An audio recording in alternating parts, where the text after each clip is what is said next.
Before we can learn how to solve absolute value equations, let's review the concept of an absolute value, because absolute values are math operators that turn everything inside of the absolute value into a positive term.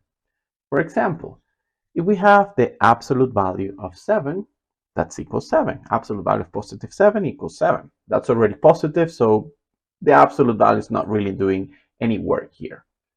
But if we have the absolute value of negative 7, it is also positive 7. So no matter what we have inside of the absolute value, our answer is always going to be a positive. So it's simply taking the inside of the absolute value and writing it positive. Now let's make an equation with this absolute value.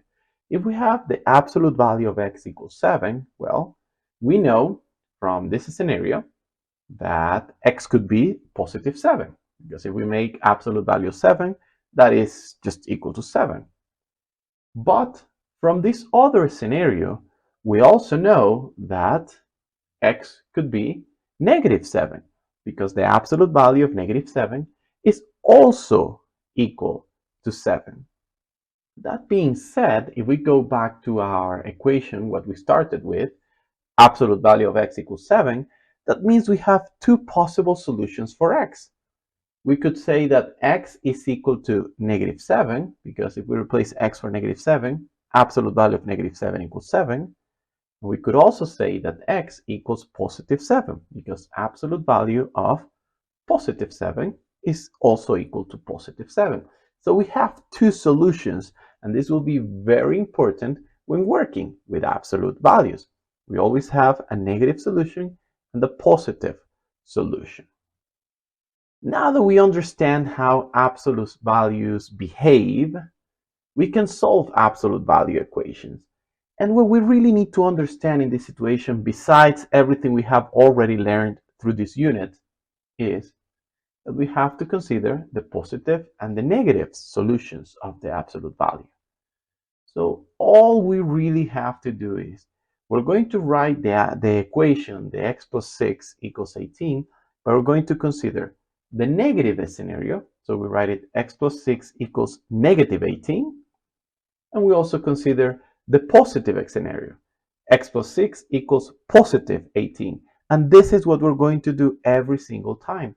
Set the absolute value equal to the positive answer and set the absolute value equal to the negative answer. And we just have to solve the two equations. We're going to have two solutions most of the times. So let's start with the left equation, x plus 6 equals negative 18. We know we gotta move that positive 6. We learned that in the previous lessons. We know we have to use the inverse operation, and the inverse operation of a positive 6 is a negative 6. That way we can cancel positive 6 and negative 6 cancels. And one more time, the golden rule of algebra, if we did negative 6 on the left side, we also have to do negative 6 on the right side. Now we do the operation, which is negative 18 minus 6. Negative 18 minus 6 is minus 24. And this is one of our answers. Now let's move on to the right equation, the equation on the right, x plus 6 equals 18. One more time, we have to move on the 6. So it's the same operations we did. Negative 6 on the left to cancel the 6's. But if we do it on one side, we have to do it on the other. So 18 minus 6, we do the operation, and this is equal to 12. And these are our two solutions for this problem. X equals negative 24, x equals 12. And if we replace them in the equation, let's use first the positive answer. 12 plus 6 equals 18. And if we use the negative answer, negative 24 plus 6 is equal to negative 18, but that's inside of the absolute value, so the answer is positive 18. Let's try it one more time. This problem seems a bit harder. Well, all we have to really focus is consider the negative and the positive solution.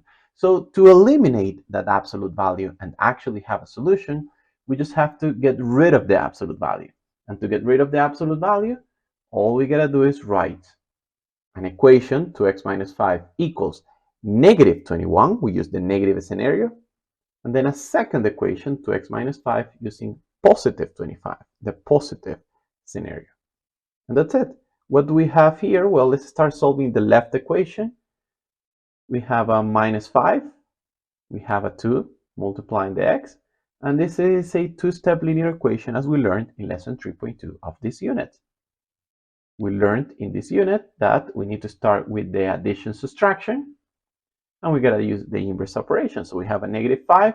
The inverse operation of a negative 5 is a positive 5. We cancel the 5s, and the golden rule of algebra.